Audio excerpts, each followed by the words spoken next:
आज Doubtnut app download करें। Doubtnut पर अपने सभी गणित, रसायन विज्ञान, भौतिक विज्ञान और जीव विज्ञान के डाउट्स का करो सफाया। बस प्रश्न की फोटो खींचो, एक ही प्रश्न को क्रॉप करो और तुरंत वीडियो सोल्यूशन पाओ। अभी डाउनलोड करें। हेलो दोस्तों, हमारा प्रश्न है कि चित्र में दिखाई गई परिस्थिति पर विचार करें। OA एक वस्तु है जिसकी लंबाई है 1 सेंटीमीटर, जो PC रेखा के लंबवत रखी गई है। C दोनों माध्यमों की उभयनिष्ठ गोलीय सतह का केंद्र है। अपवर्तन के कारण बने प्रतिबिंब की लंबाई बताएं। ठीक है, तो यहाँ पर एक वस्तु रखे हैं OA जिसकी लंबाई है 1 सेंटीमीटर और जो C है क्या है, वक्रता केंद्र है। तो ध्रुव से वक्रता केंद्र की दूरी क्या हो जाएगी, इसकी वक्रता त्रिज्या हो जाएगी। और इस माध्यम का अपवर्तनांक है n1 बराबर 1 और दाएं साइड का अपवर्तनांक क्या दिया गया है, n2 बराबर 1.33 दिया गया है। ठीक है, वस्तु की दूरी क्या है, ध्रुव से वस्तु की दूरी 40 सेंटीमीटर। तो हमें क्या क्या दिया गया है, u बराबर -40 हो जाएगा, क्योंकि यह क्या हो जाएगी आपतित किरण की विपरीत दिशा में, तो -40 सेंटीमीटर।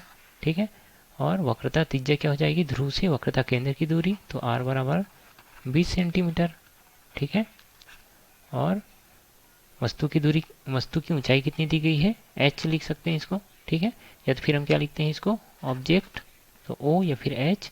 ठीक है, क्या हो जाएगा 1 सेंटीमीटर। ठीक है, अब क्या दिया गया है, n1 बराबर 1, n2 बराबर दिया गया है 1.33। n1 और n2 क्या है, गोली सतह के बाएं और दाएं साइड का अपवर्तनांक है। ठीक है, अब हमें क्या निकालना है, प्रतिबिंब की लंबाई, मतलब यहाँ पे I का मान निकालना है, या तो फिर हम इसको और क्या बोलते हैं, h डैश से भी प्रदर्शित करते हैं। ठीक है, तो इसको हम क्या लिखते हैं, h डैश भी लिख सकते हैं। ठीक है, तो अब हमें सबसे पहले निकालना पड़ेगा v की मान। ठीक है, v का मान पहले निकालेंगे। v क्या है, प्रतिबिंब की ध्रुव से दूरी। ठीक है, तो हम कौन से सूत्र का उपयोग करेंगे, लेंस के सूत्र का। तो हो जाएगा μ2 बटे v माइनस μ1 बटे u। ठीक है, बराबर क्या हो जाएगा, μ2 माइनस μ1। ठीक है, μ2 माइनस μ1 बटे r हो जाएगा। ठीक है, अब यहाँ पे क्या क्या मान दिया गया है, हमें v का मान हमें निकालना है। तो μ2 का मान दिया है, μ2 की जगह हम क्या लिख लेते हैं, क्योंकि अपवर्तनांक को हम n से भी प्रदर्शित करते हैं, तो इसको हम क्या लिख लेते हैं, n2 बटे v माइनस n1 बटे u बराबर n2 माइनस n1 बटे r। ठीक है, तो यहाँ पर हमें n2 का मान दिया गया है 1.33, v का मान हमें निकालना है, माइनस n1 का मान क्या दिया है 1 बटे v, u का मान क्या है, u का मान क्या दिया गया है 40, तो ये हो जाएगा -40, क्योंकि आपतित किरण की विपरीत दिशा में है, हो जाएगी ऋणात्मक। ठीक है, n2 का मान है 1.33 माइनस n1 का मान 1, r का मान कितना दिया गया है 20, तो यह हो जाएगा -20, आपतित किरण की विपरीत दिशा में है, तो हो जाएगा 1.33 बटे v प्लस 1 बटे 40। ठीक है, बराबर माइनस क्या हो जाएगा 0.33 बटे 20 हो जाएगा। ठीक है, अब क्या करते हैं, v को एक तरफ रखते हैं और 1 बटे 40 को क्या करते हैं, पक्षांतर कर देते हैं, तो यह आ जाएगा माइनस 0.33 बटे 20 और ये हो जाएगा -1 बटे 40। ठीक है, तो यहाँ पे हम क्या करते हैं, इसका लघुत्तम निकाल देते हैं, तो लघुत्तम क्या हो जाएगा 40 हो जाएगा, 20 और 40 का लघुत्तम समापवर्त। ठीक है, तो यहाँ पे क्या आ जाएगा, 20 को 40 को 20 से भाग देंगे तो 2 आएगा, और 2 गुना 33 करेंगे 0.33, तो कितना हो जाएगा -0.66 माइनस यहाँ पे 40 में 40 भाग में क्या आएगा 1 आएगा। ठीक है, तो यहाँ पे आ जाएगा 1.33 बटे v हो जाएगा। ठीक है, तो यहाँ पे क्या आ जाएगा 1.33 बटे v बराबर कितना आ जाएगा, -1.66 बटे 40 आ जाएगा। ठीक है, तो यहाँ से v का मान क्या आ जाएगा, v का मान हो जाएगा, तिर्यक गुना कर देते हैं, क्या हो जाएगा 1.33 गुना 40 और यह हो जाएगा ऋणात्मक बटे 1.66। ठीक है, तो यहाँ से v का मान आ जाएगा 32.04। ठीक है, तो ये लगभग किसके बराबर हो जाएगा, 32 के बराबर हो जाएगा, तो इसको हम लिख देते हैं लगभग 32 सेंटीमीटर के आसपास क्या आएगा, और ये क्या आएगा ऋणात्मक है, क्योंकि यहाँ पे ऋण चिन्ह है।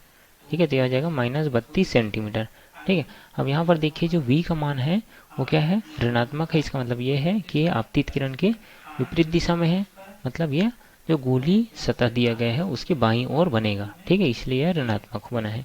ठीक है, अब हमें बोला गया है कि प्रतिबिंब की लंबाई बताइए, तो हम प्रतिबिंब की लंबाई के लिए कौन से सूत्र का उपयोग करेंगे, गोली सतह वाला जो आवर्धन का सूत्र होता है उसका उपयोग करेंगे। ठीक है, तो आवर्धन के लिए जब यहाँ पे हमें माध्यम दिया रहता है n1 और n2, ठीक है, अगर दोनों बराबर दिया रहता है n1 और n2 बराबर 1 दिया रहता है, तब हम क्या उपयोग करते हैं, m बराबर प्रतिबिंब की ऊंचाई बटे वस्तु की ऊंचाई।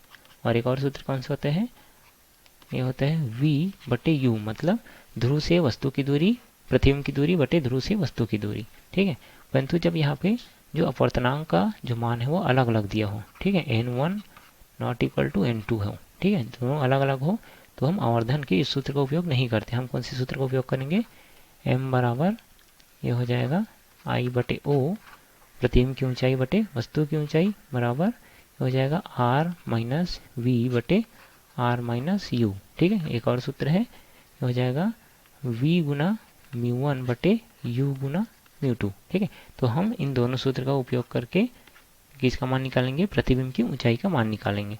ठीक है, तो यहाँ पे हम लिख लेते हैं आवर्धन m बराबर क्या हो जाएगा, I बटे O बराबर v गुना μ1 बटे u गुना μ2। ठीक है, तो यहाँ पे हमें निकालना है, किसकी ऊंचाई निकालना है, प्रतिबिंब की ऊंचाई, तो यह हो जाएगा O गुना v गुना μ1 बटे u गुना μ2। ठीक है, तो यहाँ से हमें वस्तु की ऊंचाई दी गई है 1 सेंटीमीटर, और ये धनात्मक है क्योंकि मुख्य अक्ष के ऊपर हम क्या लेते हैं, धनात्मक चिन्ह परिपाटी लेते हैं। ठीक है, हो जाएगा 1 सेंटीमीटर गुना v का मान क्या है -32 बटे u का मान है -40, और μ1 का मान है 1, μ2 का मान क्या है 1.33 है। ठीक है, तो ये ऋण ऋण क्या हो जाएगा, धन हो जाएगा। तो यहाँ से प्रतिबिंब की ऊंचाई आ जाएगी 6 सेंटीमीटर। ठीक है, और ये इसका मान किस में आया है, इसका चिन्ह क्या है, धनात्मक है। इसका मतलब ये है कि जो बनने वाला जो प्रतिबिंब है वह सीधा बना है, और सीधा प्रतिबिंब कैसा होता है, आभासी प्रतिबिंब होता है। ठीक है, क्योंकि वास्तविक प्रतिबिंब कैसा बनता है, उल्टा बनता है। ठीक है, धन्यवाद।